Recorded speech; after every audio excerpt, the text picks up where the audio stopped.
Abu Nawas didorong masuk oleh para prajurit tanpa penjelasan sedikit pun. Wajahnya tetap tenang meskipun ia jelas tidak tahu kesalahan apa yang telah ia lakukan. Beberapa tahanan lain langsung memperhatikannya.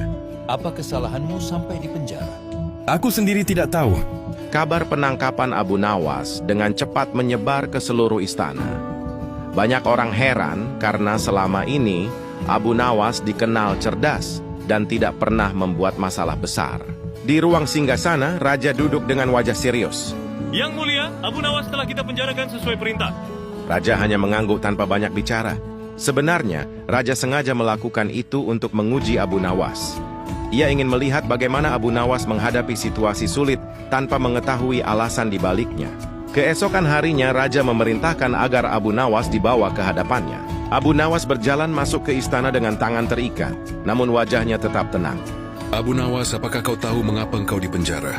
Abu Nawas menatap Raja dengan hormat. Jika hamba mengetahui kesalahan hamba, tentu hamba tidak akan bertanya-tanya seperti ini, Paduka.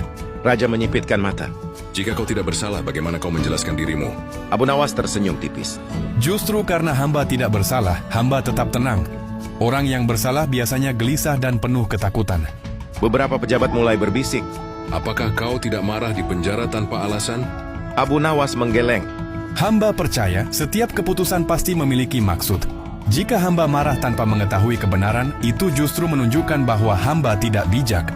Jawaban itu membuat suasana istana menjadi hening. Raja menatap Abu Nawas cukup lama.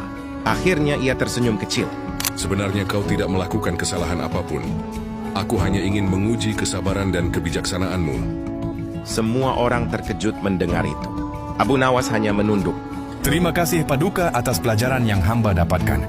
Raja tertawa puas. Dan kau telah membuktikan bahwa engkau memang layak dipercaya. Abu Nawas pun dibebaskan dari penjara.